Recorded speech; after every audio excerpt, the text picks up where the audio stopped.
Bonjour à tous et bienvenue sur ce nouveau webinaire du petitjournal.com, votre quotidien en ligne pour les Français expatriés et les francophones.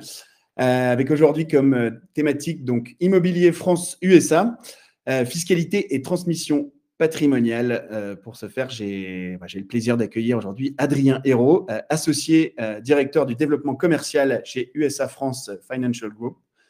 Bonjour Adrien. Bonjour, enchanté. Merci de nous recevoir aujourd'hui pour parler de ce sujet qui passionne beaucoup des Français ici aux États-Unis. Exactement. Bon. Bienvenue Adrien. C'est le deuxième, par ailleurs, webinaire qu'on fait en quelques mois là, donc re-bienvenue en tout cas. Et Olivier Sureau, donc expert comptable diplômé aussi, qui travaille chez USA France Financial Group également. Bonjour Olivier.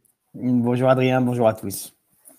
Bonjour Olivier. Alors, lors de ce webinaire, ce webinaire va durer 1 heure.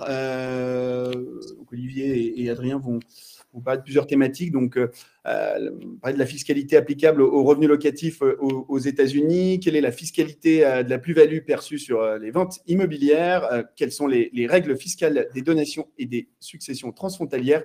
Et également, quelles sont les stratégies d'investissement et de financement à connaître en tant qu'expatrié français aux USA. Vous pourrez donc tout au long de ce webinaire poser vos questions. En tout cas, Olivier et Adrien tenteront d'y répondre à la fin. Posez vos questions donc en direct. Et également, je dois vous rappeler que ce webinaire sera disponible à la fin. Donc à la fin des 60 minutes, vous recevrez un lien avec le replay de ce webinaire. Et également, la semaine prochaine, un article sortira sur nos éditions du petitjournal.com. Vous pourrez retrouver évidemment cette vidéo sur l'article et également sur notre chaîne YouTube. Voilà, écoutez, je vous laisse entre les mains d'Olivier et Adrien qui vont prendre le relais et continuer. À tout à l'heure pour les questions. Merci. Merci à tous, merci Adrien. Donc, je vais vous partager mon écran. Si j'arrive à partager mon écran. Non, je n'arrive pas à partager mon écran. Alors, attendez. Je recommence. Il faut que je fasse orateur. Voilà. Je partage mon écran. Eh bien, je ne peux plus parler. Je partage mon écran. Voilà. Alors, bonjour à tous.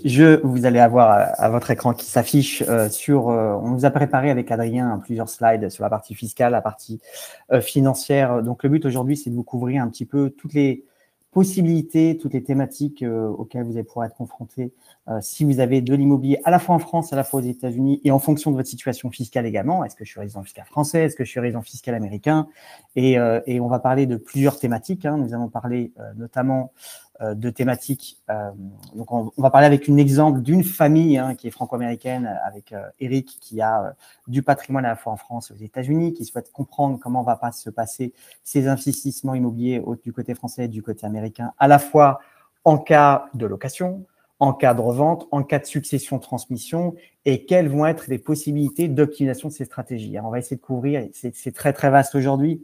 Alors, je suis désolé, il y a certaines thématiques, je passerai peut-être un peu vite, mais j'aimerais vraiment couvrir, au moins de façon générale, la plupart des éléments dans lesquels vous pourriez être confrontés au jour d'aujourd'hui, parce qu'on va parler d'impôts sur revenus, d'impôts sur la fiscalité des revenus locatifs, sur les successions et sur l'impôt sur la fortune immobilière également. Donc, on va essayer de couvrir l'intégralité de ces domaines-là et ça va être assez lourd, mais on va y arriver. Et après, Adrien parlera bien évidemment des stratégies d'investissement et de financement liées à ces investissements immobiliers. Donc, tout d'abord, quand on parle de… Excusez-moi, je reviens là-dessus. Voilà. Quand on parle d'investissement, parce que c'est coupé les micros, là, vous m'entendez? Voilà. Quand on parle d'impôt sur le revenu, donc on va parler tout d'abord de revenus locatifs. Les revenus locatifs, ça va être du côté français et du côté américain. Comment ça va se passer de ce côté-là? Donc, premier cas de figure, c'est la question qui est posée par Eric. Comment va se passer si j'ai un bien immobilier en France? Donc, aujourd'hui, j'ai un bien immobilier qui est en France et je suis résident fiscal français. Comment l'imposition des revenus va-t-elle se prononcer, se parler au niveau des revenus locatifs? Et comment la fiscalité est structurée dans ce domaine-là du côté français. Alors, il faut savoir qu'en France, au niveau des revenus fonciers, ce qu'on appelle les revenus locatifs, on distingue deux grands régimes, la location meublée et la location non meublée. L'avantage de la location meublée, c'est qu'en fonction du montant de vos revenus, On va avoir accès à un certain nombre d'abattements. Par exemple, si on a ce qu'on appelle le régime micro-BIC et qu'on ne dépasse pas 77 000 $ de revenus locatifs, on va pouvoir d'office procurer un abattement de 50%, donc on sera fiscalisé sur les 50% restants. En revanche, deuxième possibilité, on peut être au régime réel. Ça veut dire quoi le régime réel? C'est en gros, on prend les revenus moins les charges. Et l'avantage de la location meublée en France, lorsqu'on est un particulier, c'est qu'on peut amortir son bien. Hein, c'est très important de le connaître, et je vous en parlerai après pourquoi, notamment quand on est non-résident fiscal français. On va pouvoir amortir le bien parce que il faut savoir que le résultat, l'imposition réelle, le résultat réel, le revenu locatif, le bénéfice réel va être assujetti non seulement à l'impôt sur le revenu traditionnel, mais également aux prélèvements sociaux, 17,2%. Donc l'avantage de la location meublée, c'est qu'on va optimiser la partie fiscale et le résultat fiscal. Mais attention, et c'est un petit peu plus contraignant puisqu'il va falloir par définition meubler, donc il y a un certain nombre d'enregistrements à respecter, hein, je ne vais pas m'y attarder aujourd'hui, mais c'est un régime qui peut être intéressant, notamment quand on est non-résident fiscal. Le deuxième régime va être le régime classique, traditionnel. Je loue ma maison, je loue mon appartement lorsque je quitte le territoire, où j'ai un investissement immobilier en France, et je le loue non meublé, sans mobilier. Donc là, il y a deux régimes traditionnels, soit un régime où j'ai peu de charges, donc je vais opter pour le régime ce qu'on appelle du microfoncier. Si j'ai des revenus locatifs inférieurs à 15 000 €, je vais être imposé sur 70% de mes loyers, et donc je n'aurai pas de charge à déduire, c'est 70% de mes loyers. En revanche, si j'ai pas mal de charges, notamment des dépenses de réparation, des dépenses d'entretien, je vais opter pour le régime réel, où là, on va prendre revenus moins charges et on sera taxé sur le bénéfice locatif. Attention en revanche, les charges sont assez limitées. Ce sont essentiellement, dans la déduction des charges, ce sont essentiellement les charges d'intérêt qu'on va pouvoir déduire du bien immobilier, les charges de réparation, d'entretien, les taxes foncières. On n'a pas la possibilité d'amortir en France là-dessus. Donc, il faut faire assez attention aussi dans le cas du régime fiscal des revenus locatifs. Si certains d'entre vous en avez en France, il n'y a pas d'amortissement dans ce cadre-là, alors que dans le régime précédent, le régime meublé, c'était l'avantage important d'avoir le bénéfice de cet amortissement fiscal. Également, si on a des revenus, des pertes foncières en France, on va pouvoir les reporter dans les 10 années futures, ou alors les reporter à hauteur de 10 700 $ avec ces autres revenus globaux, ou alors reporter les déficits fonciers dans les 10 prochaines années. Donc, comme dans ce cas de figure, Eric est résident fiscal français, ces revenus locatifs vont se rajouter à ces autres revenus, à tous ces revenus, puisqu'on est imposé sous ces revenus mondiaux, et vous le voyez à l'écran, tranches d'imposition en France, ce sont des barèmes progressifs, donc qui vont de 0 à 45%, auxquels, attention, vont se rajouter, j'insiste bien, les prélèvements sociaux de 17,2%. D'où l'intérêt vraiment d'être prudent. La fiscalité peut être assez importante dans le cadre du régime immobilier. Maintenant, deuxième cas de figure. Eric habite aux États-Unis. Eric habite à New York ou à Miami, par exemple. Eric habite à Miami. Il loue un bien immobilier qui est situé en France. Donc, il a un statut de non-résident fiscal du côté français. Alors, ce qui va se passer, c'est qu'en France, on va avoir un impôt par défaut minimum jusqu'à hauteur à peu près de 29 000 €. Nous allons être taxés à l'impôt sur revenu à hauteur de 20%. Tout ce qui sera au-delà de 29 000 €, nous serons taxés. Eric sera taxé à hauteur de 30% sur la fraction supérieure. Ça, c'est ce qu'on appelle l'impôt minimum. À cela va se rajouter les prélèvements sociaux, 17,2%. Donc, dans le cas d'Eric, s'il est revenu locatif, on va regarder après, il a des revenus fonciers en France, impôt potentiel en France, minimum 37,2%, sauf s'il optait pour un autre régime, maximum 47,2%. C'est une fiscalité qui est assez importante. Deuxième cas de figure, on va en parler après, dans le cas des plus-values immobilières, il y a une fiscalité qui est applicable également, qui est l'impôt sur revenu. Un impôt sur revenu sur les plus-values immobilières est de 19%, auquel se rajoutent des surtaxes, on va en parler après, qui peuvent atteindre jusqu'à 6%, et on y rajoutera toujours les prélèvements sociaux de 17,2%. Ça, c'est dans le cas de l'immobilier. Dans les autres cas, on a un régime fiscal classique qui s'applique, mais dans le cas des dividendes et des revenus immobiliers, mais c'est ce qui passe, ça ne nous concerne pas dans notre cas présent de figure aujourd'hui. Donc, Eric, maintenant, il a ce bien immobilier qui est situé en France et non-résident fiscal français. Il va avoir deux possibilités en tant que non-résident fiscal français. Soit il opte pour le régime par défaut, comme je l'évoquais tout à l'heure, impôt minimum de 20%. Peu importe le montant du bénéfice locatif dégagé par Eric, Eric va payer au minimum 20%, voire même 30% si ses revenus locatifs sont supérieurs à 29 000 €. Et en plus de cela, il va payer, je l'évoquais tout à l'heure, les 17,2%. Donc ça sera la fiscalité traditionnelle dans ce cadre-là. Deuxième cas de figure qui va se passer pour Eric, c'est Eric va opter donc pour le régime, on va dire au régime réel dans ce cadre-là. Donc, et si Eric va opter pour le régime réel, qu'est-ce que ça veut dire régime réel? On va demander à avoir les tranches d'imposition que je vous évoquais tout à l'heure, françaises. Pourquoi? Parce qu'on va se dire, on va dire au fisc français, ah oui, moi, si j'étais résident fiscal français, c'est pas 20% que je paierais ou 30% sur mon impôt sur revenu, sur ces revenus locatifs, ce serait plus. Alors, le fisc français va vous dire, pas de problème, on a la possibilité d'opter pour le régime dit réel, mais attention, qui dit régime réel, ça veut dire qu'il va falloir intégrer tous ces revenus, y compris américains, pour prouver au fisc américain que si l'on était résident fiscal français, notre taux d'imposition serait inférieur au minimum plancher de 20%. Donc, ça nécessite de déclarer ses revenus, de le montrer et d'envoyer une copie de sa déclaration fiscale américaine au fisc français. Parfois, on ne peut pas le faire, mais si demain, vous souhaitez avoir cette option-là et que vous pensez que votre taux d'imposition serait inférieur à 20%, vous avez la possibilité d'opter pour cela. Donc, ce seront les deuxièmes possibilités. En règle générale, on opte pour la partie 1, taxation sur le bénéfice locatif de minimum 20%. Maintenant, Eric habite toujours dans le cas de figure, il habite à Miami. Il a un bien immobilier qui est situé aux États-Unis à Miami et donc il est résident fiscal américain. Comment la fiscalité des revenus locatifs passe maintenant du côté américain? Donc, du côté américain, attention, vous savez qu'aux États-Unis, on a une structuration de la fiscalité qui s'applique à la fois au niveau fédéral, selon les barèmes fédéraux, et si on est dans un État, voire même une ville qui a un impôt sur le revenu, il va falloir y rajouter l'impact étatique et l'impact local. J'habite à New York City, en plus de l'impôt fédéral, je vais avoir l'impôt d'État et l'impôt de la ville de New York.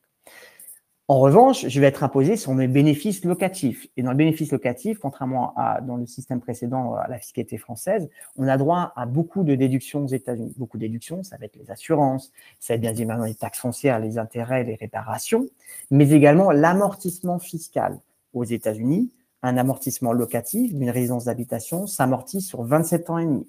Ce qui veut dire que même si en cash flow, je vais avoir un résultat fiscal assez conséquent, je peux me retrouver dans une situation, avoir un résultat fiscal très faible, voire même négatif, grâce à la possibilité d'amortir aux États-Unis. Donc, je serai taxable sur le bénéfice locatif après application de ces amortissements et j'aurai donc cette fiscalité qui s'appliquera. Maintenant, deuxième cas de figure. Eric n'habite pas à Miami. Eric habite par exemple en France, où il habite en dehors des États-Unis. Il est ce qu'on appelle non-résident fiscal américain. Donc, comment va se passer cette fiscalité dans le cadre d'Eric?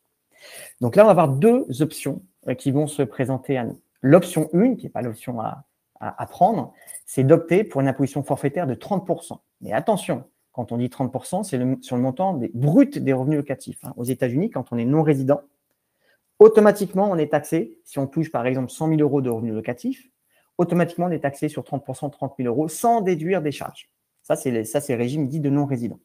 Maintenant, on a la possibilité d'opter pour un régime d'imposition nette, ce que tout le monde fait en règle générale.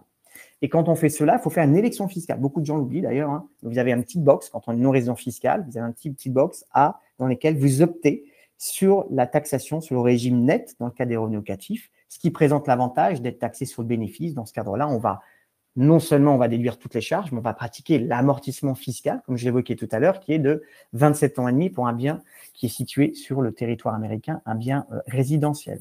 Donc, dans l'option 2, je serai taxable en tant que non-résident. Je vais déposer une déclaration de non-résident et je serai taxable sur mon bénéfice net après application d'amortissement. Donc, en règle générale, on a une fiscalité qui est assez intéressante.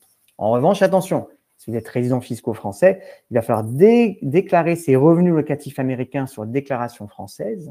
Mais dans le cadre de la convention fiscale entre la France et les États-Unis, il n'y aura pas de fiscalité en France sur ces revenus locatifs français, sur ces revenus locatifs américains. Quand bien même je ne paie pas d'impôt aux États-Unis grâce à l'amortissement, le fisc français va me donner comme crédit d'impôt l'impôt théorique français. Donc, ça va me neutraliser totalement ma fiscalité. Ça, c'est un avantage qu'on a uniquement dans le cas des revenus locatifs entre la France et les États-Unis si on est résident fiscal français et qu'on a un bien immobilier situé sur le territoire américain.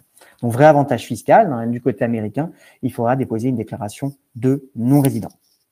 Donc, comment ça va se passer quand on a un peu ce qu'on appelle en cross-border, c'est-à-dire on a un peu des deux côtés. Je suis résident fiscal américain, j'ai un bien immobilier en France. Qu'est-ce qui se passe? Comment ça marche au niveau de la fiscalité?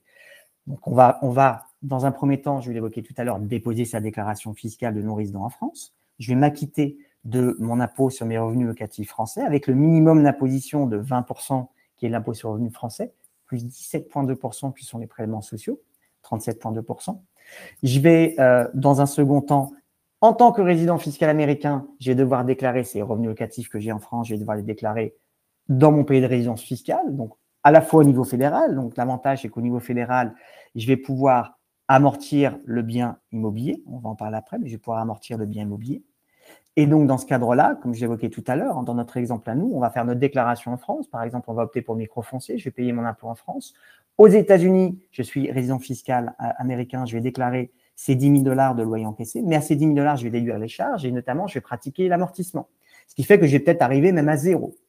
Imaginons que je n'arrive pas à zéro et que j'ai un petit résultat locatif avec un impôt à payer au niveau fédéral, je vais déduire de l'impôt fédéral les impôts que j'ai payés en France. Donc, en fait, je vais neutraliser plus ou moins l'impôt parce que je vous évoquais tout à l'heure qu'on était quand même à 37,2% minimum du côté français. Donc, j'ai déduire ces 37% de mon impôt fédéral.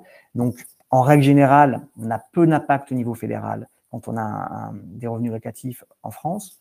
En revanche, attention, si vous habitez dans un État où il y a un impôt d'État, vous habitez à New York ou la ville de New York, là, on va être taxé dès le premier dollar, puisque je ne vais pas pouvoir déduire l'impôt que j'ai payé en France, je ne vais pas pouvoir le déduire de mon impôt de New York, je ne vais pas pouvoir le déduire de l'impôt de ma ville de New York. Je vais déduire de mon impôt fédéral, mais pas du reste. Donc là, je vais avoir un frottement fiscal, un petit peu comme une petite double imposition, où en plus de l'impôt français, qui était quand même, comme j'évoquais tout à l'heure, 47,2%, je me retrouve à payer les impôts d'État. Donc, on peut dépasser parfois les 50%. D'où vraiment l'intérêt, quand on a un bien immobilier en France et qu'on est non-résident, parfois d'opter pour des régimes dits de location meublée qui vont me permettre de pratiquer l'amortissement en France et de réduire au maximum mon résultat fiscal en France, parce que sinon, je vais avoir quand même une fiscalité qui est quand même assez importante. Deuxième cas de figure, on a parlé tout à l'heure des revenus locatifs. Maintenant, Eric veut comprendre comment marche l'imposition sur les plus-values. Demain, je vais revendre mes biens immobiliers en France et aux États-Unis. Premier cas de figure, j'ai un bien immobilier en France, je suis résident fiscal français, mais à la rigueur, j'aurais tendance à vous dire que je sois résident fiscal français ou non résident, la fiscalité sur les plus-values immobilières en France sera la même. Comment ça va marcher? C'est assez simple, hein. Quand on parle de plus-value, on va taxer sur la plus-value. La plus-value va se pratiquer entre le prix de vente moins son prix d'achat, auquel éventuellement, je vais aussi souscrire tous les travaux d'amélioration de mon habitation. Et en plus, j'aurai un droit à un certain nombre d'abattements. L'abattement en France, c'est un petit peu plus compliqué. On a deux catégories d'imposition. On a un impôt sur le revenu, qui est l'impôt qui est de 19%, et au niveau des plus-values immobilières, auquel vont se rajouter une surtaxe éventuelle qui va être de 2 à 6% dès lors que sa plus-value dépasse 50 000 €. Donc, demain, vous revendez un bien immobilier qui est situé en France. Vous réalisez une plus-value nette taxable après application des abattements qui est de 200 000 €. Je vais avoir une plus-value en plus des 19%, je vais avoir une imposition sur le revenu qui va être de 6% sur taxe, parce que par tranche de 50 000 € supplémentaires, je vais rajouter 2% d'impôt sur le revenu supplémentaire, donc dans la limite de 6%. Et en plus de cela, je vais y rajouter l'impôt, c'est les prélèvements sociaux, qui sont, eux, de 17,2%.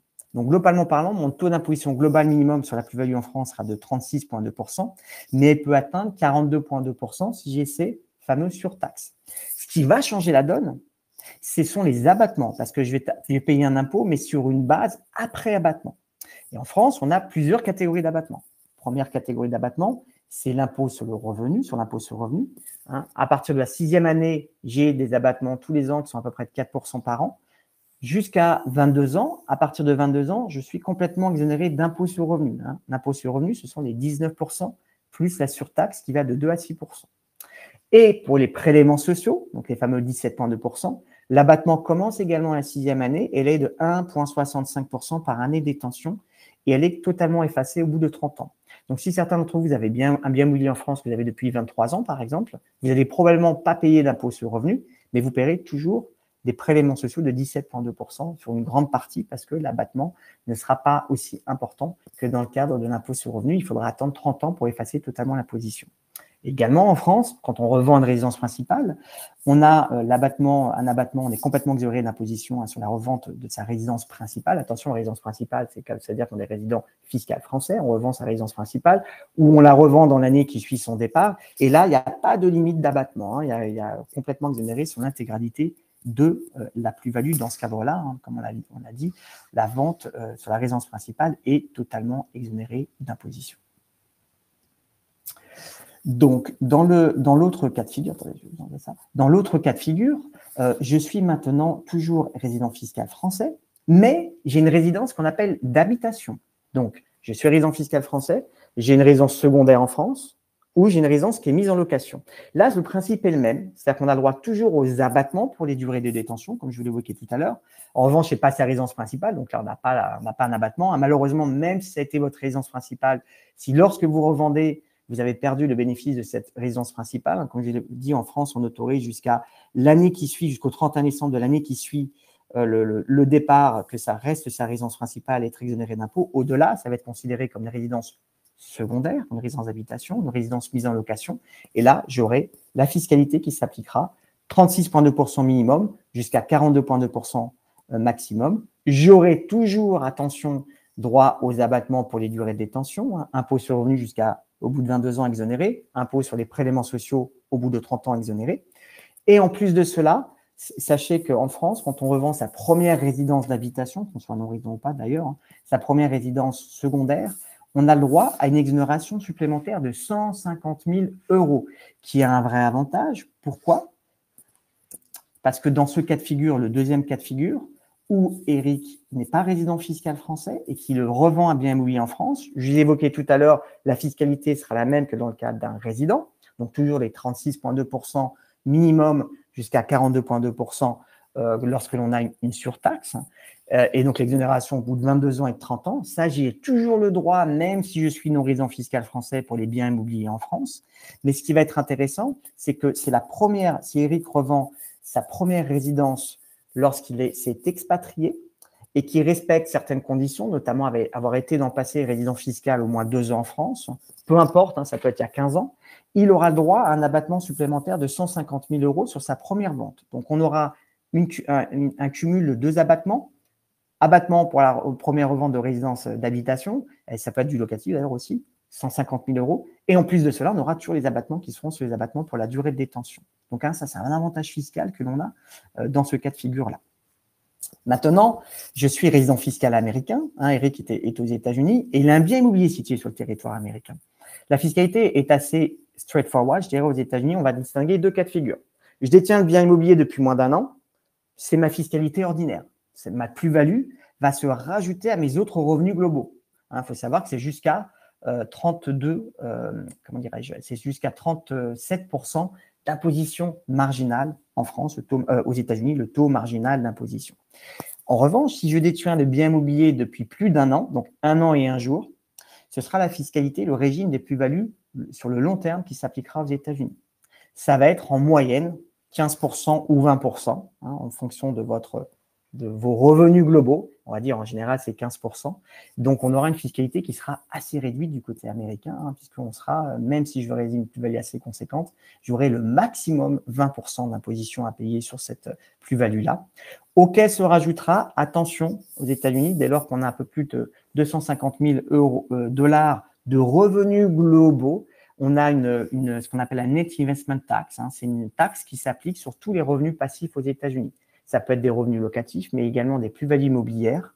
Ce qui veut dire que si j'ai des salaires, par exemple, aux États-Unis, au moment où je revends mon bien immobilier, et qu'avec ces salaires, je dépasse 250 000 $ de revenus globaux, sur la plus-value que je vais réaliser sur mon bien immobilier, j'aurai non seulement 15 ou 20% d'impôt sur revenu à payer, mais en plus 3,8% d'impôt à payer. Donc, on va dire le taux maximal d'imposition, lorsqu'on revend un bien immobilier aux États-Unis, il est de 23,8%. Si c'est une résidence principale, c'est-à-dire résidence principale, si un bien immobilier a été ma résidence principale pendant au moins 2 ans au cours des 5 dernières années, je suis exonéré si je suis célibataire jusqu'à 250 000 $ sur ma plus-value. Et si je suis marié, jusqu'à 500 000 $ sur ma plus-value du côté américain. Donc, c'est un avantage qui sera assez intéressant de ce côté-là. Hein. Attention, toujours, hein, étudiez bien l'impact au niveau des États, hein, parce que là, je vous parle de l'impact fédéral, mais il y a toujours l'impôt d'État à rajouter en fonction de l'endroit où vous habitez aujourd'hui. J'aurai l'impôt d'État à payer en plus de l'impôt fédéral, mais sachant que pour l'exclusion pour la résidence principale, dans la plupart des États, elle est reconnue, cette exclusion-là. Donc maintenant, si j'ai non-résident fiscal américain. Donc Eric n'habite pas, il a un bien immobilier qui est situé par exemple à New York, hein, dans l'État de New York, et qui revend ce bien immobilier.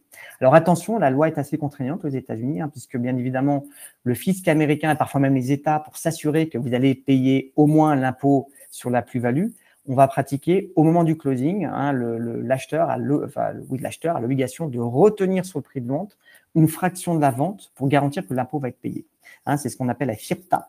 Et dans la FIRPTA, qu'est-ce qu'elle va dire? Elle va retenir 15% du prix de vente. Attention, ce n'est pas la plus-value du prix de vente. Donc, l'IRS va obliger l'acheteur de retenir 15% du prix de vente. Et dans un second temps, le vendeur, hein, si Eric, va déposer une déclaration de non-résident et va calculer l'impôt qui va être le même, hein, maximum 20% que dans le cas précédemment. Et Eric demandera le remboursement entre les 15% du prix de vente et l'impôt final. Mais ça peut être contraignant en termes de trésorerie parfois, parce qu'il faut anticiper ces 15% de prix de vente. Alors, on a la possibilité de demander au fisc américain de retenir l'impôt réel définitif, mais il va falloir, au plus tard, au jour du closing, envoyer au fisc américain une demande de réduction de cette retenue à source. Et on va dire au fisc américain, voilà la preuve, voilà le prix auquel j'ai acheté ce bien immobilier, le prix auquel je l'ai vendu. Donc, l'impôt va être de temps, hein, va être de 15% de ce montant-là ou de 20%. Donc, je demande, au lieu de retenir 15% du prix de vente, je vous demande de retenir l'impôt total. Sauf que c'est une procédure qui est assez longue, hein. Ça peut durer quelques mois. Donc, pendant ce temps-là, l'argent sera bloqué dans un compte séquestre dans la title agency de l'acheteur. Et donc, ça, il sera bloqué. Et jusqu'à ce que l'IRS délivre le certificat, l'argent restera bloqué. Et une fois qu'il délivrera le certificat, le compte séquestre va relâcher l'argent et pour la fraction de l'impôt que l'IRS autorisera. Mais attention à cette partie-là. Hein, si vous vendez un bien immobilier qui est inférieur à 300 000 $, on a, sur certains cas, la possibilité de supprimer cette retenue à source. Il faut bien en avoir conscience. Donc, dans mon cas de figure, si je fais un cross-border case, pardon, hein, donc Eric a un bien immobilier en France et est résident fiscal américain, attention aux choses suivantes. On vous a évoqué tout à l'heure, Eric va se retrouver du coup à devoir payer, donc, dans un premier temps, l'impôt sur la plus-value en France, puisqu'il est non résident fiscal français, mais le bien immobilier étant situé sur le territoire français, il va falloir que je m'acquitte du paiement de la plus-value en France. Mais Eric étant résident fiscal américain, il va devoir déclarer cette plus-value immobilière réalisée en France aux États-Unis, mais selon les règles fiscales américaines. Ça veut dire quoi selon les règles fiscales américaines? Premièrement, tous les abattements éventuels auxquels j'aurai droit en France, l'abattement pour les durées de détention ou l'abattement pour les 150 000 €, je n'y aurai pas le droit aux États-Unis. Donc, aux États-Unis, je vais calculer selon les règles américaines. Donc, je n'ai pas d'abattement pour les durées de détention aux États-Unis. Si ce n'est pas ma résidence principale, je vais être taxé sur l'intégralité de ma plus-value. Et ce qui est un petit peu astucieux, là, il faut faire très attention, c'est qu'on va calculer en dollars convertis au taux de change historique. Donc, on va prendre quand est-ce que j'ai acheté cet appartement en France, quel était le taux de change en vigueur à ce moment-là, quand je le revends, quel est le taux de change en vigueur à ce moment-là, et on peut se retrouver avec une plus ou moins value de change. Donc, parfois, on peut avoir des surprises. Attention à cet impact-là. Seconde chose aussi, si c'est bien immobilier en France, j'en ai hérité par donation ou succession, comment j'en ai hérité?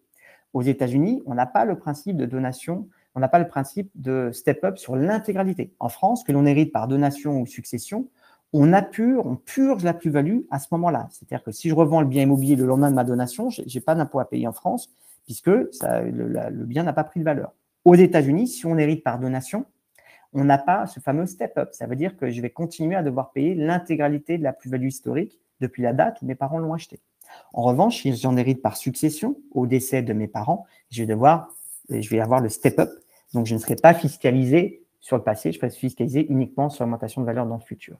Donc, attention à cette partie-là. Hein. J'ai toujours le droit aux abattements. Hein. Si en France, ça a été ma résidence principale pendant au moins 2 ans au cours des 5 dernières années, quand je vais déclarer aux États-Unis, j'aurai le droit toujours à ces abattements de 250 000 ou 50 000 $. Donc, dans ce cas de figure, comme vous le voyez, hein, dans le cas de Eric, hein, cross-border, Eric a réalisé une plus-value en 100 000 € en France. Ça équivaut à une plus-value de 130 000 $. Pourquoi je dis 130 000 $? Parce qu'avec l'impact des taux de change, Eric, du coup, se retrouve non pas avec 105 000 $ de plus-value puisque c'est le taux de change, c'est 130 000 $ puisque ça tient compte du taux historique. En France, Eric va se retrouver à avoir payé 15 000 € d'impôts. Pourquoi 15 000 €? Parce qu'en fait, il a eu droit à pas mal d'abattements, donc sa base fiscale est plus basse. Donc, ça représente 15 750 $. Aux États-Unis, Eric va déclarer donc cette plus-value au taux historique qui correspond à 130 000 $. On va lui calculer un impôt au niveau fédéral qui est de 15%, sauf que cet impôt, ça fait 19 500. Je vais déduire l'impôt que j'ai payé en France, donc je vais devoir payer un reliquat d'impôt aux États-Unis de 3 750 $ parce que dans mon cas de figure à moi, j'ai l'impact des taux de change et j'ai l'impact des abattements auxquels j'ai droit en France, qui fait que je me retrouve à payer un complément d'impôt en France, aux États-Unis de ce côté-là. Bien comprendre un petit peu ces astuces-là, parce que c'est quelque chose qu'il faut comprendre dans ce cadre-là. Attention à l'impact des États, j'insiste bien. Je revends un bien immobilier situé sur le territoire français, je vais pouvoir déduire l'impôt que j'ai payé en France de mon impôt fédéral, ça ne pourra pas marcher au niveau des États et de la ville. Donc, au niveau des États et de la ville, je vais devoir déclarer et payer un impôt dans l'État où j'habite. Donc, j'aurai une fiscalité, un impact fiscal dans ce cadre-là. Bien comprendre cela.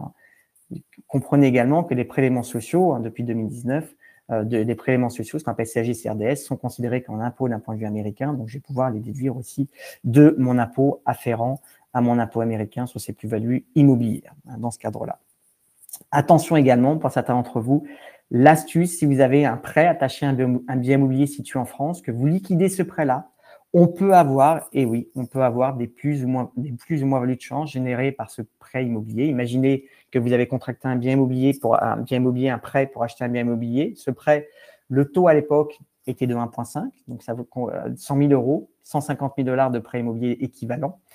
Je liquide 5 ans après, le taux est de 1 pour 1. Donc, quand je liquide, je convertis en dollars, 100 000 $, ça me génère 50 000 $ de plus-value de change. Alors, vous allez me dire, mais oui, mais tu as fait du virtuel. Oui, mais ma monnaie de référence, c'est le dollar. Donc, je dois convertir tout en dollars. Attention à l'impôt sur la fortune immobilière quand on est non-résident fiscal français. Sur son patrimoine immobilier situé sur le territoire français, on paye l'impôt sur la fortune immobilière à partir de 1 300 000 €. Vous le voyez ici. Les tranches d'imposition que vous avez en bas à droite de l'écran, vous avez une fiscalité qui va s'appliquer. Quand je suis résident fiscal français, la différence, c'est que l'impôt sur la fortune immobilière, je paye sur mon patrimoine mondial. Donc, si demain, Eric part vivre en France, il garde un bien immobilier situé dans l'État de Californie, il va être redevable de payer un impôt sur la fortune immobilière en France sur ce bien immobilier et s'il dépasse 1 300 000 € avec tous ces biens immobiliers situés dans l'intégralité dans le monde. Je pourrais déduire mes dettes, si j'ai des dettes, j'ai des prêts, mais attention à l'impact de l'impôt sur la fortune immobilière. Enjeux successoriaux également, on parle souvent de l'impôt sur le revenu. Attention, aujourd'hui, quand on est en France, on a des biens immobiliers situés sur le territoire français. Quand on est en France, on est un résident fiscal français, par exemple. On est taxable sur l'intégralité sur ce patrimoine mondial. L'abattement est uniquement de 100 000 € par parent et par enfant. Donc, ça fait, si on a un couple, de 100 000 € par enfant. Entre les conjoints également, on a une fiscalité qui s'applique de son vivant. Exonération au décès, mais de son vivant, si on fait des donations entre conjoints, on ne peut donner que tous les 15 ans 80 724 € quand on a des enfants. Idem pour les frères et sœurs. Donc, attention à l'impact fiscal, surtout si aujourd'hui, dans notre cas à nous, Eric a un bien immobilier en France. Il est non résident fiscal français. On pourrait avoir tendance à dire, moi, je suis tranquille du côté américain puisque j'ai 15 990 000 $ d'abattement, donc j'ai pas de problème. Sauf que comme j'ai un bien immobilier situé sur le territoire français, même en tant que non-résident fiscal français, j'ai l'impôt sur les successions qui s'applique en France. Donc, si je suis amené à décéder en tant que non-résident avec de l'immobilier situé sur le territoire français, j'aurai un abattement de 100 000 € qui est tous les 15 ans, mais sur le reliquat, je serai taxable sur l'impôt sur les successions en France. Donc, bien comprendre cet impact-là, parce qu'on a souvent tendance à l'oublier. Vous voyez, du côté américain, si j'ai de l'immobilier du côté américain, premier cas de figure, je suis résident fiscal américain, j'ai 13 990 000 $ d'abattement. En plus de cela, chaque année, sans avoir besoin de déclaration, je peux donner 19 000 $ par an par bénéficiaire. Donc, ça fait 38 000 $ par an par bénéficiaire. Mais après, j'ai 13 990 000 $ d'abattement. Ça va probablement passer d'ailleurs à 15 millions de dollars à partir du 1er janvier si le nouveau budget est voté par le Sénat. Donc, ça fera 30 millions pour un couple. Donc, on a de la marge de manœuvre quand même de ce côté-là. Et en plus, quand on transfère un conjoint américain survivant, il y a une déduction qui est illimitée. En revanche, si on est non-résident fiscal américain, attention à l'impact de l'estate tax, un impôt sur les successions en France, aux États-Unis, parce que lorsque si Eric est non-résident fiscal américain, qu'il a des biens immobiliers situés sur le territoire américain, attention à la notion de domicile fiscal aux États-Unis. On peut être résident fiscal pour l'impôt sur le revenu et non domicilié fiscalement pour l'impôt sur les successions et donations. Par exemple, j'ai un visa, j'habite aux États-Unis, je vais être résident fiscal pour payer mon impôt sur le revenu, mais pour mes successions et donations, je vais être non résident, donc non domicilié. Donc, je n'aurai pas le droit aux abattements des 13 990 000 $. J'aurai le droit à un abattement uniquement de 60 000 $. Attention, 60 000 $ seulement. Et on arrive, dès lors qu'on a 1 million de dollars de patrimoine des États-Unis, taxable, on est à 40% d'imposition. Donc, si j'ai demain un bien immobilier qui est non résident fiscal américain, non domicile fiscalement aux États-Unis, attention, impact très limité. Si en revanche, en tant que Français, et que je suis résident fiscal français, j'ai droit au bénéfice de la convention, de l'article 12 de la Convention fiscale sur les successions et donations signée entre la France et les États-Unis, qui va me permettre, au lieu d'avoir un abattement de 60 000 $, d'avoir un abattement qui est calé sur l'abattement américain en fonction du patrimoine que j'ai aux États-Unis. J'ai un bien immobilier situé sur le territoire américain, je suis non résident, 1 million de $. La somme de mon patrimoine mondial est de 10 millions de $. Je suis résident fiscal français. Donc aujourd'hui, un Américain a droit à 13 990 000 $ d'abattement. Dans mon cas, à moi, le pourcentage de patrimoine américain est de 10%. Donc je vais appliquer l'abattement auquel a droit un Américain dans le cadre de la convention fiscale entre la France et les États-Unis, 13 990 000 $. Je vais prendre 10% du poids de mon patrimoine américain. Donc j'aurai droit à un abattement de 1 million presque 1 400 000 $ sur l'immobilier taxable aux États-Unis. Donc, au lieu d'avoir un abattement de 60 000, j'aurai un abattement de 1 400 000 $. Donc, je neutraliserai mon impôt. Mais attention, pour appliquer la convention, il faut être résident fiscal français. Donc, bien comprendre ici, si certains d'entre vous, souvent, on néglige cet impact. On habite aux États-Unis et s'il nous arrive quelque chose, et d'ailleurs qu'on n'a pas la carte verte, on va être considéré comme non domicilié fiscalement aux États-Unis, potentiel fiscal important aux États-Unis. Donc, il faut anticiper cette partie-là. Souvent, c'est bien d'avoir peut-être des outils comme des assurances-vie américaines qui vont me permettre de toucher une assurance d'essai qui couvrirait mon impôt américain s'il m'arrive quelque chose, au moins jusqu'à ce que j'ai une carte verte. Mais il y a une stratégie à mettre en place quand vous êtes non domicilié fiscalement aux États-Unis. Donc, bien comprendre cet aspect-là. Dans ce cadre-là, donc si demain on parle d'un cross-border case, j'ai un patrimoine, j'ai un bien immobilier en France, je suis résident fiscal américain. Donc en France, je vais être redevable de payer un impôt sur les successions en France s'il m'arrive quelque chose, parce que j'aurai le droit qu'à un abattement de 100 000 €. Je vais devoir déclarer ce bien immobilier aux États-Unis, comme si je fais une donation ou si je touche une succession, je vais devoir déclarer cette donation de succession aux États-Unis, mais j'aurai le droit à un abattement, comme on l'a évoqué tout à l'heure, qui est assez conséquent. Donc l'enjeu, il va être vraiment l'enjeu du côté français, où là, je vais devoir optimiser du côté français. Pour conclure sur cet aspect fiscalité, attention à la notion de step-up. Je l'évoquais tout à l'heure, mais on se fait souvent avoir. J'insiste bien qu'aux États-Unis, quand vous transmettez de votre vivant à vos enfants, on n'a pas de step-up. C'est-à-dire qu'on n'appure pas la plus-value. Je transfère un bien immobilier que j'ai acheté 1 million de $, il en vaut 2 millions de $ au moment où je donne à mes enfants. Si mes enfants leur vendent le lendemain pour 2 millions, ils vont payer un impôt sur la plus-value de 1 million de $. Alors que si je leur transmets par décès, je ne suis plus là, mes enfants héritent d'un bien immobilier de 2 millions de $ quand je ne suis plus là. J'ai acheté 1 million de $, il le revend le lendemain, je n'aurai pas d'impôt sur la plus-value parce que j'ai ce fameux step-up dans ce cadre-là. Donc attention, quand on a un bien immobilier situé sur le territoire français, souvent on se dit « Ah ben c'est pas de problème, je réévalue la valeur du bien parce qu'en France on la réévalue que ce soit par donation ou succession », mais là on va avoir une divergence en termes de fiscalité patrimoniale. Donc il faut bien comprendre cette notion-là. Donc pour conclure, comment on va pouvoir optimiser ces stratégies? Quelles sont les optimisations possibles en termes de stratégie au niveau à la fois de l'impôt sur revenu et de l'impôt sur les successions? Comment je pourrais optimiser? Donc, il y a quand j'ai des biens immobiliers qui sont en France et aux États-Unis. Donc, 2 volets. Premier volet, c'est si j'ai un bien immobilier qui est situé en France. Il faut bien insister sur regarder les abattements auxquels vous avez le droit. Les abattements de la résidence d'habitation, 150 000 € auxquels on a droit, mais également les abattements pour durée de détention. Plus je détiens un bien immobilier sur la longueur en France, plus je peux le conserver. Donc ça, c'est intéressant. Si demain, certains d'entre vous, vous n'êtes pas résident fiscaux encore américain, vous avez des biens immobiliers en France qui seraient exonérés plus ou moins d'imposition en France, apurez votre plus-value avant de venir aux États-Unis, parce que je l'évoquais tout à l'heure, à partir du moment où vous deviendrez résident fiscaux américain, même si j'ai une exonération en France pour la durée de détention, le fisc américain me taxera sur cette plus-value à la fois au niveau fédéral et au niveau de l'État. Donc, pensez bien à réfléchir à ces stratégies-là. Également, j'insiste bien, l'abattement sur la durée de détention, sur les premières ventes de résidences secondaires en France ou de location, les 150 000 €. Dans 70% des cas, les gens oublient en France qu'ils ont droit à ces abattements et ils vendent le bien, le notaire ne l'a pas pratiqué et ils se retrouvent à payer un impôt en France qu'ils n'auraient pas dû payer parce qu'ils ont droit à cet abattement de 150 000 €. Également, n'oubliez pas, quand on vend une résidence principale en France, on est exonéré de plus-value sur l'intégralité. Donc, parfois, c'est intéressant, stratégiquement parlant, avant de venir vivre aux États-Unis, si on a une plus-value qui serait supérieure à l'abattement auquel j'aurais droit aux États-Unis, 500 000 $, il vaut mieux apurer là aussi sa plus-value avant d'arriver du côté américain, comme je vous l'évoquais tout à l'heure. C'est ce qu'on appelle la section 121 du Code fiscal américain. Une chose qui est souvent utilisée aux États-Unis, qui est le 1031 exchange.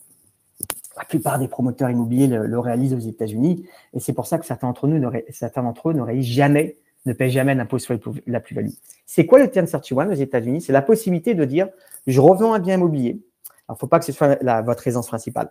Je revends un bien immobilier d'investissement et je vais réinvestir dans d'autres biens immobiliers. Tiens, j'ai fait une belle affaire, je vais investir dans d'autres biens immobiliers. À partir du moment où je réinvestis l'intégralité du prix de vente dans d'autres biens immobiliers, je vais avoir une imposition différée. C'est-à-dire que je vais pouvoir, au lieu de payer l'impôt au fisc américain maintenant, je vais utiliser cet impôt pour réinvestir dans d'autres biens immobiliers. Je vais pouvoir le faire toute ma vie. Et le gros avantage, c'est qu'à son décès, je l'évoquais tout à l'heure, on appure la plus-value à son décès. Donc, beaucoup de gens aux États-Unis font des 1031 toute leur vie dans la promotion immobilière. Et le jour où ils décèdent, ils transmettent à leurs enfants un bien immobilier avec beaucoup de plus-value, sauf qu'on va apurer cette plus-value à ce moment-là, donc pas d'impôt à payer. Et les enfants se retrouveront avec un gros patrimoine immobilier. Et l'idée, c'est de pouvoir à chaque fois réinvestir ce bien, parce que du coup, plutôt de payer l'impôt au fur et à mesure du temps, et bien en fait, cet impôt, on va utiliser l'argent entre guillemets des impôts pour faire un effet levier, pour acheter plus gros, toujours ailleurs, ou plusieurs biens immobiliers, et ça va vous permettre d'avoir un vrai avantage fiscal. Et donc, il y a des conditions à respecter, hein, comme on l'a dit, il y a un certain nombre de jours à respecter pour identifier bien, il faut clôture dans un certain nombre de jours, mais on peut réinvestir dans plusieurs biens immobiliers à la fin. Et donc, ça, c'est un vrai avantage fiscal qu'on néglige souvent parce qu'on se dit, ouais, mais c'est l'impôt différé, donc un jour ou l'autre, de toute façon, je peux faire payer maintenant parce qu'un jour ou l'autre, j'aurai à le payer. Sauf que si on fait ça toute sa vie, eh ben on peut finalement transmettre à ses enfants des biens avec une valeur très importante, des plus-values qu'on n'aura jamais à payer. Donc, un vrai avantage fiscal dans ce cadre-là que je trouve intéressant. Et n'oubliez pas que cette 1031, je peux le faire aussi pour la France. Ça veut dire quoi? Ça veut dire que dans mon cas de figure tout à l'heure où j'ai évoqué, j'ai des biens immobiliers en France qui seraient exonérés d'imposition en France. Ça fait plus de 30 ans que je les ai. Et si je me dis je vais racheter un truc plus grand en France, ben en fait, du côté français, on ne va pas payer d'impôt. Du côté américain, on devrait payer un impôt sur cette plus-value, sauf qu'on peut faire un 1031 en fiscalité américaine sur des biens immobiliers en France. Mais il faut que ce soit que je réinvestisse à l'étranger. Donc, je revends un bien en France, il faut que je réinvestisse dans un autre bien en France. Et je vais pouvoir appliquer la fiscalité des 1031 aux États-Unis. Donc là, j'ai optimisé les deux côtés. Je vais avoir une exonération fiscale du côté français parce que j'ai la durée de détention. Et du côté américain, je vais pas avoir le handicap que j'avais en me disant, mince, je me trouve à payer l'impôt sur la plus-value. Non, parce que je vais faire un 1031, parce que je vais investir en France dans un autre bien immobilier. Et ça aussi, beaucoup de gens ne connaissent pas cette règle-là. Autre chose également, vous avez la possibilité aussi, il y a une loi fiscale qui existe que beaucoup de gens ne connaissent pas, c'est ce qu'on appelle l'investissement dans des zones désignées aux États-Unis. Alors, on pense souvent que c'est des zones défavorisées, mais détrompez-vous, regardez la liste où là aussi, vous pouvez réinvestir et du coup permettre de différer votre plus-value aussi, comme les 1031, sauf que la différence des 1031, c'est que toute l'augmentation de valeur dans ces zones-là ne fera pas l'objet d'une fiscalité si vous détenez ces investissements pendant plus de 10 ans. Donc, bien très intéressant. Et enfin, au niveau successoral, si vous avez des biens immobiliers en France, pensez au démembrement. Démembrement, c'est je split la valeur de mon bien entre la nue propriété et l'usufruit. Donc, je vais transmettre, ça va me permettre, c'est comme si je faisais un discount de la valeur de transmission à mes enfants. Aujourd'hui, j'ai par exemple 48 ans, un bien immobilier qui vaut $1 million en France, qui vaut $1 million d'euros, on va dire. J'ai 48 ans, je donne une propriété à mon fils. La nue propriété est valorisée par rapport à ma tranche d'âge à 40%. Donc, j'ai eu donné pour une valeur de 400 000 euros un bien immobilier qui vaut 1 million. Je vais conserver l'usufruit qui a une valeur de 600 000. Sauf que le jour où je vais décéder, cet usufruit sera complètement éteint sans payer un impôt. Donc, je vais transmettre quelque chose qui vaut 1 million pour une valeur de 400 000. Pensez à utiliser des démembrement en France. C'est un vrai avantage fiscal du côté français. Et du côté américain, l'avantage également, c'est que comme ce n'est pas reconnu d'un point de vue fiscal, on considère que je serai toujours propriétaire. L'intégralité de la valeur du bien sera rajoutée à mon patrimoine de succession du côté américain, ce qui me permettra de réaliser un step-up. Donc, j'aurai que les avantages fiscaux. La notion step-up aux États-Unis, mon fils n'aura pas à payer un impôt sur la plus-value s'il revend ce bien immobilier en France, aux États-Unis. Et du côté français, j'aurai optimisé ma fiscalité. Pensez également à utiliser des outils comme des sociétés civiles qui vont me permettre de contrôler en étant gérant les biens immobiliers. Si demain, j'achète un bien immobilier, mais peut-être que je veux le revendre à un moment donné ou à un autre, ben, il vaut mieux démembrer et donner la nue propriété de titre de SCI. Pourquoi? Parce que si je revends le bien immobilier, il restera dans SCI, il appartiendra à la SCI. Je n'aurai pas versé à mes enfants le produit de la vente. Et moi, je suis gérant, donc j'ai un contrôle supplémentaire. Pensez à cela. Optimisez quand vous êtes résident fiscaux américain les abattements avant de rentrer en France. Pensez à faire des donations. Vous avez le droit de donner jusqu'à 13 990 000 $.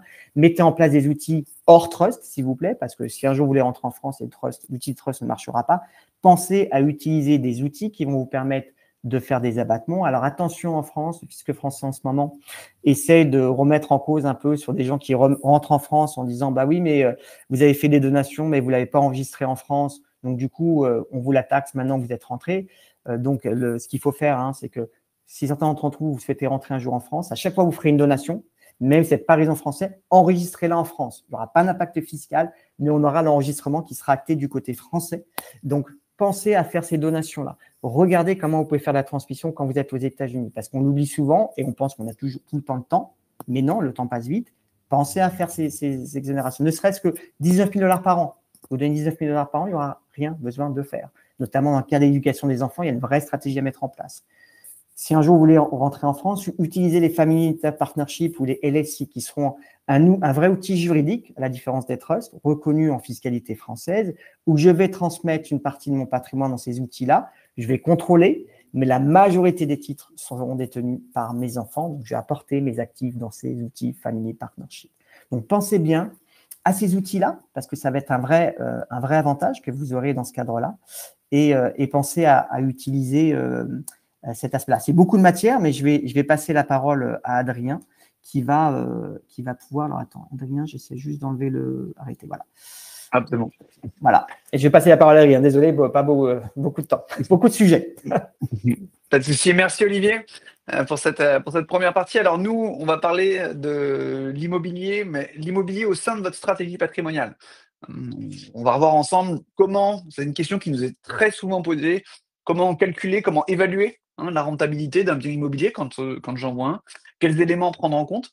On verra ensuite comment optimiser l'aspect financement aussi, et quel sera l'impact dans la rentabilité dont on a parlé, dont on parlera en premier point. Alors, on va prendre un cas concret pour que ça puisse parler à tout le monde. On va prendre le cas d'un investisseur qui a trouvé un bien qui a une valeur de 450 000 $, avec un potentiel de loyer de 18 000 $, soit 1 500 $ par mois, des charges annuelles de 10 000 $. Cette personne-là, a un taux d'imposition moyen de 20%. Et ce bien a une plus-value potentielle de 10% sur les 5 prochaines années. Voilà, ça, c'est les données qui lui ont été données lors de la visite, lorsqu'on lui a présenté le bien. Et maintenant, cette personne-là, elle se pose la question, comment je vais pouvoir évaluer le potentiel de rendement de cet actif dans lequel je souhaite investir pour générer du revenu. La première chose dont on nous parle souvent, c'est le rendement brut. Alors, le rendement brut, le calcul, il est très simple. On voit, je prends ici la valeur de mon bien, que je viens de diviser, je prends le loyer, qu'on me propose, que je divise par la valeur du bien, et ça me donne un rendement, 4%. C'est généralement le rendement qui m'est présenté.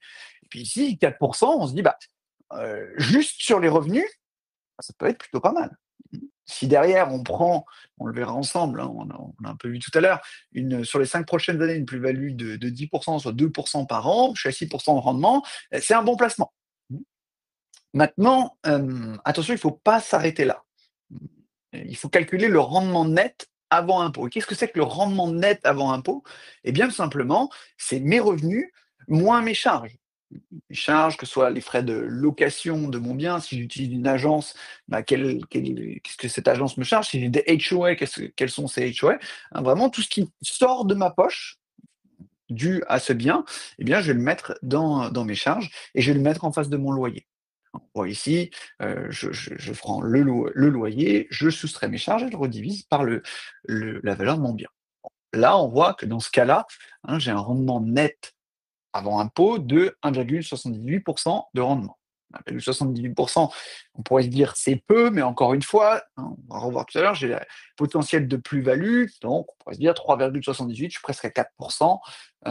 Pourquoi pas? Si je négocie bien le prix de mon bien, on reste quand même dans des rendements qui peuvent être acceptables et bons.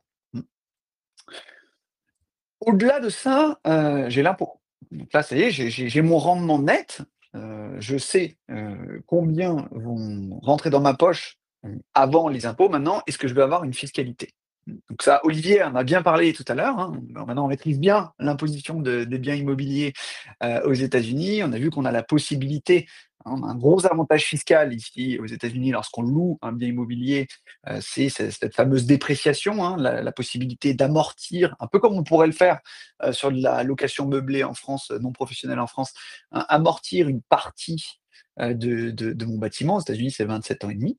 Donc je prends la valeur du bien, je la divise par 27 ans et demi, ça me donne un abattement et cet abattement-là vient s'ajouter, donc je prends mon loyer, moins mes charges, moins mon abattement et j'ai un revenu net de moins 5 000 $. Alors est-ce que ça veut dire que je suis en perte? Que j'ai moins 5 000 $ dans ma poche? Non, hein, cet abattement, cet amortissement, c'est vraiment un avantage fiscal ici aux États-Unis.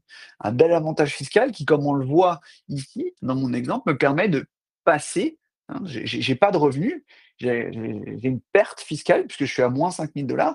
Donc quel est mon impôt? Eh bien c'est simple, il est de 0.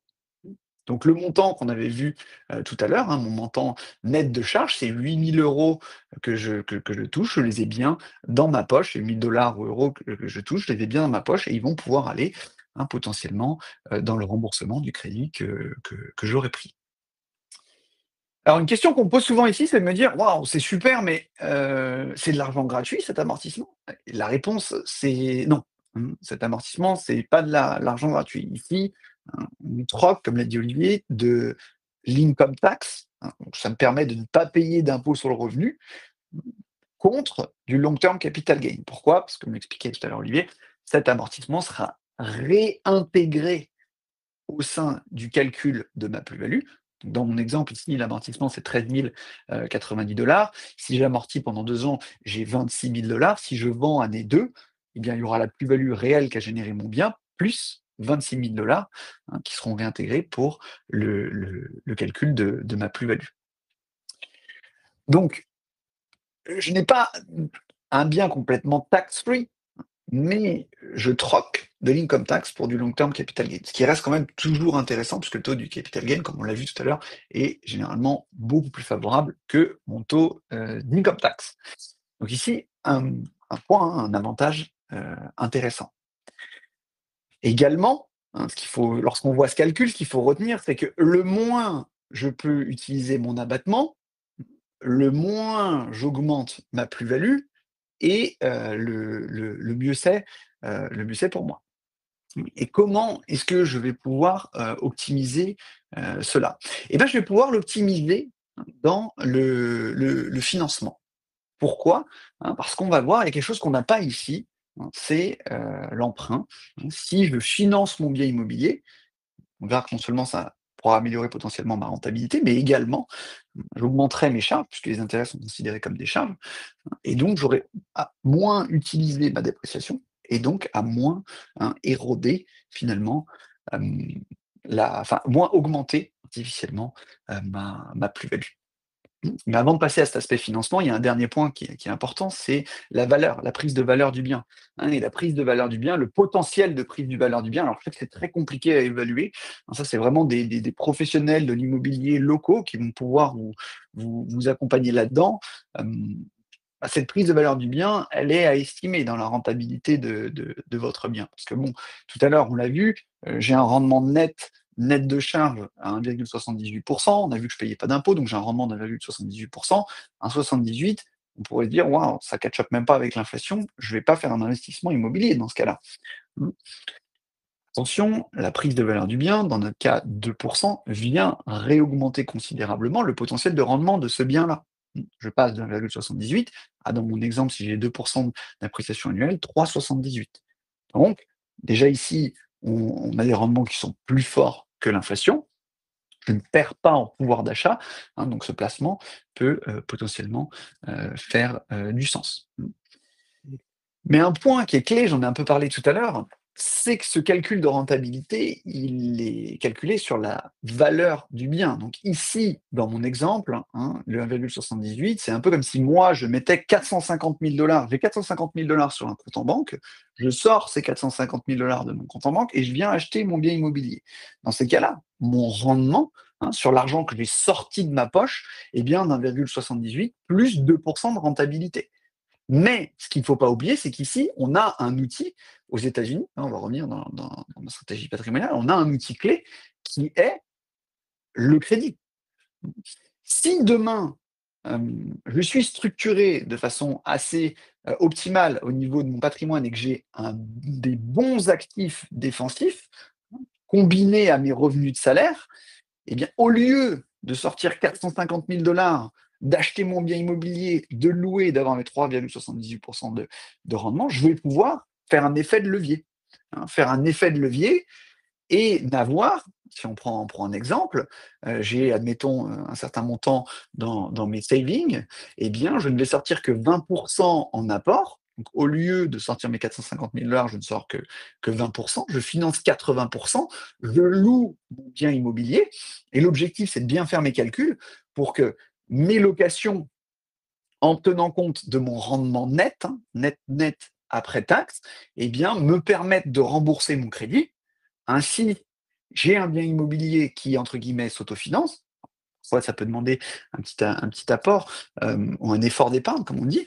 Mais l'idée, c'est qu'en faisant bien mes calculs, eh bien, je puisse avoir ce modèle qui se finance. Et donc, ainsi, mon rendement ne sera pas sur 450 000 $ que j'aurais sorti de ma poche et investi directement dans l'immobilier, mais 20% de 450 000 $ que j'aurais sorti de ma poche et qui m'ont permis, moyennant un effet de levier sur mon salaire, de financer ce bien immobilier. Et est-ce qu'on peut faire mieux? Eh bien, la réponse, c'est oui. Pourquoi? Parce que la problématique ici, c'est l'apport, finalement. On peut se dire, bon, bah, ok, j'ai sorti, là j'ai un autre exemple, j'ai un prix d'achat à 345 000 $, j'ai sorti 70 000 $ d'apport. Le problème, c'est que ces 70 000 $ d'apport, je perds, entre guillemets, leur potentiel de croissance. S'ils étaient placés à 4% par an, ce qui est à peu près ce qu'on peut avoir aujourd'hui sur des fonds, par exemple, de type money market, des fonds conservateurs, si je sors mes 70 000 $, je perds le pouvoir de croissance de ces 70 000 $. Ils sont maintenant liés à mon bien immobilier et à la prise de valeur de mon bien immobilier. Pourquoi? Parce que si je veux les récupérer, qu'est-ce que je fais? Il faut que je vende mon bien immobilier. S'il s'apprécie, mon bien immobilier, on l'a vu, de 2% par an, leur potentiel de croissance, il a été diminué. Est-ce que je peux me positionner patrimonialement de façon beaucoup plus optimale pour pouvoir financer de la meilleure façon possible mon bien immobilier, ne pas avoir à mettre d'apport, financer 100% mon bien immobilier, ne pas avoir à mettre d'apport, continuer à avoir le potentiel de croissance de mon cash et de mon épargne tout en faisant le bien immobilier? Et la réponse, c'est oui. Et comment est-ce que je vais faire? Eh bien, au sein de ma stratégie patrimoniale, je vais venir rajouter ce qu'on appelle un fonds d'opportunité. Ici, on utilise une cash value life insurance bien structurée pour que je puisse avoir un maximum de liquidité au sein de cette cash value life insurance. Qu'est-ce que cela va me permettre? Eh bien, année 1, je vais pouvoir utiliser ce qu'on appelle le nantissement. Le nantissement, ça veut dire quoi? Eh bien, admettons que sur ma cash value life insurance, maintenant, j'ai 70 000 $. D'accord? Donc, au lieu de les avoir sur mon high yield saving, je les donne dans mon fonds d'opportunité au sein de ma cash value life insurance. Ces 70 000 $, dans le cadre des cash value life insurance, j'ai la possibilité de les nantir. Nantir, ça veut dire quoi? Ça veut dire que je vais, entre guillemets, les mettre en garantie et la compagnie d'assurance, la compagnie d'assurance vie, va me donner une ligne de crédit à un taux fixe, en l'occurrence, pour pouvoir financer mon bien immobilier. Et en quoi est-ce que cela est plus efficace? On va le voir, on va reprendre notre exemple.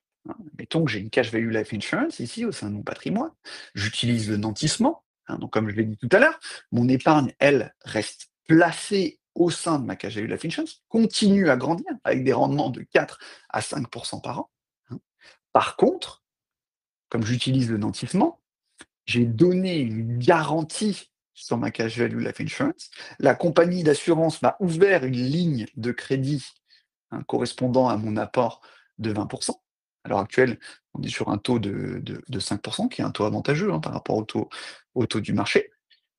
Donc, je fais mon apport avec cette ligne de crédit, je finance les 80% restants avec un prêt normal, hein, comme dans l'exemple précédent.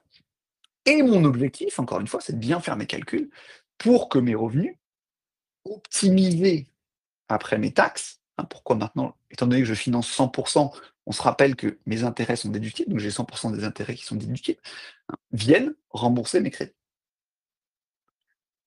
L'avantage ici, hein, c'est que si j'ai bien fait mes recherches et bien fait mes calculs, je me retrouve avec un bien immobilier qui se sera autofinancé. Et combien est-ce que j'ai sorti de ma poche?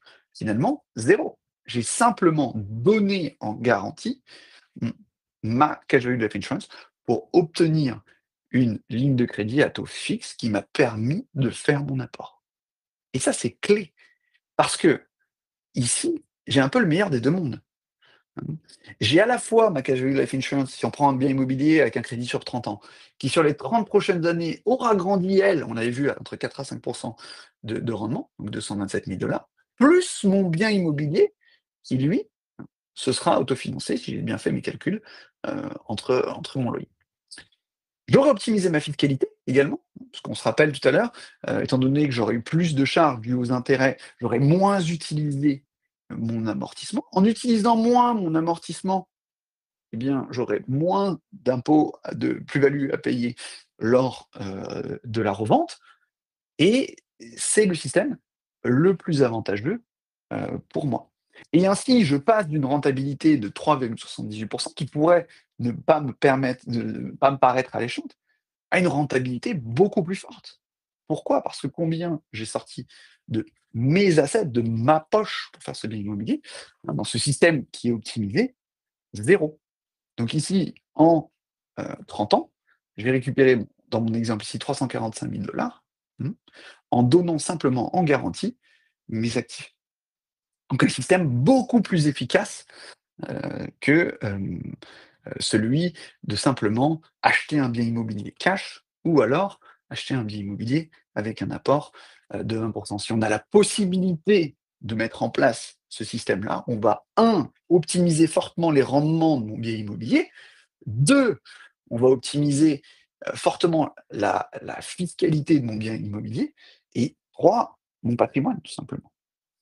Extrêmement important de bien se poser les questions lorsque je fais mon achat immobilier, de comment je me structure financièrement, hein, au niveau du financement, et je dirais même bien avant l'achat immobilier, comment organiser mon patrimoine, comment mettre en place une stratégie patrimoniale optimale qui, lors de mon achat immobilier, peut-être que ce soit dans 2, 3, 4, 5 ans, à long terme, me permettra, me donnera le choix au moins de pouvoir me placer de la façon la plus stratégique possible.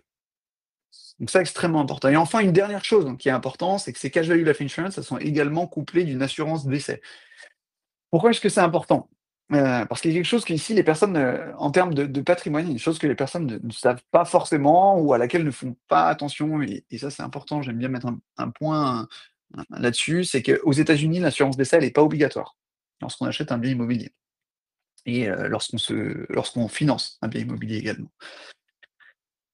Ne pas avoir d'assurance décès, c'est prendre un risque.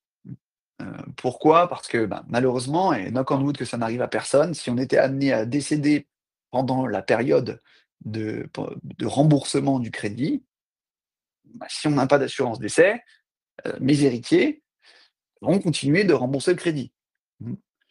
Il y a la perte d'un revenu au sein du foyer, plus tout l'aspect également moral. Donc ici, bien être protégé, c'est clé. En France, c'est obligatoire, aux États-Unis, ça ne l'est pas. L'avantage, dont on parlait de la cash value life insurance tout à l'heure, c'est qu'elle a une assurance décès. Et qu'encore une fois, bien structurée, on va pouvoir faire d'une pierre deux coups. Optimiser la structure patrimoniale, et 2, protéger votre famille. Donc, si jamais un décès se passait, eh bien, j'ai une stratégie. J'ai une assurance décès qui est couplée à mon assurance vie et qui viendra faire face à cette problématique et complètement protéger ma famille en cas de décès. Le point de cette présentation aujourd'hui, sur votre stratégie patrimoniale, c'était vraiment de montrer l'impact d'une bonne structure. On passe d'un rendement pour un bien financé à 100% par ses propres économies à entre 1,78 et 3,78% en fonction du marché, a un rendement beaucoup plus intéressant si je lève de la dette et encore plus intéressant si j'arrive à lever de la dette à partir de mon patrimoine et ma stratégie que j'ai mis en place. Alors ce sera aujourd'hui, c'était une présentation bien sûr qui est restée générale. Le but ce serait de répondre à toutes vos questions. Une stratégie patrimoniale, elle est bien sûr personnelle. N'hésitez pas à prendre aujourd'hui, donc on était de USA France Financial, Olivier qui, comme l'a dit Adrien tout à l'heure, est expert comptable et CPA aux États-Unis, associé au sein du cabinet, et moi-même qui m'occupe de l'équipe de business développement, qui suis également associé au sein du cabinet. Pour toute personne qui était présente lors de ce webinaire ou qui le regarde en replay, n'hésitez pas à prendre rendez-vous avec nous pour qu'on puisse évaluer votre potentiel, votre stratégie d'investissement immobilier de façon personnelle. Et bien sûr, le premier rendez-vous pour toutes les personnes qui assistent à nos webinaires est offert, donc n'hésitez pas à profiter de cette opportunité. Et ce sera tout pour moi. On va passer aux questions. S'il y a des questions, Adrien, Olivier, je vous rends la parole. Je crois pas qu'il y ait des questions. Tu es en mute, Adrien. Tu es en mute. Adrien, tu es en mute. C'est en mute Non, d'autres. Non, Adrien. Ouais, j'étais en mute. Olivier, j'allais te donner la main. Est-ce que tu veux avoir un mot de conclusion et les internautes vous transmettront les questions ultérieurement comme tu peux dire, Adrien. Merci. Non, mais comme on l'a dit, Adrien, c'est un sujet qui est assez vaste. À la fois la fiscalité et la planification patrimoniale de ces biens immobiliers, à la fois en France et aux États-Unis. Donc, il faut toujours penser un peu à tous les scénarios. Donc, il faut toujours quand même bien être entouré. On a souvent tendance à vouloir faire les choses soi-même, mais c'est bien d'être entouré par des experts dans chacun des pays, que ce soit des notaires, des avocats en France et des experts comptables. Et ici, pareil, d'être bien entouré et de comprendre un peu les impacts juridiques également. On a parlé beaucoup de fiscalité, mais les impacts juridiques également au niveau des testaments, au niveau de ce genre de choses qui sont quand même assez importants dans les deux pays, surtout quand on a un pied dans les deux pays. Donc, il faut quand même anticiper la plupart de ces choses. Et à chaque fois qu'on fait quelque chose, ne pas penser une fois qu'on a fait l'investissement ou une fois qu'on a fait la vente, de penser aux conséquences. Il faut vraiment le faire avant, en amont. Donc, bien prendre son temps et de bien s'entourer pour évaluer les possibilités et les conséquences fiscales et juridiques de ce qu'on souhaite faire en termes d'immobilier. Parce qu'encore une fois, on pense souvent à l'impôt sur le revenu, mais pensez bien à la transmission également qui est très importante. Parfait, merci Olivier. Adrien, un immense merci. Olivier, pareillement. Puis hâte de vous retrouver prochainement. Les internautes, on en termine aujourd'hui. Vous allez retrouver donc le lien avec le replay juste à la fin, dans quelques minutes, dans quelques secondes. Donc vous pourrez le revoir si vous n'avez pas pu tout voir ou si vous n'avez pas pu le voir en entier. Et également un article qui paraîtra sur les éditions du Petit Journal, également sur nos réseaux sociaux à partir de la semaine prochaine. Voilà, un grand merci à tous les deux. Merci à vous et à USA France Financial Group. Et à très bientôt. Au revoir. À bientôt, merci, au revoir. À bientôt, au revoir.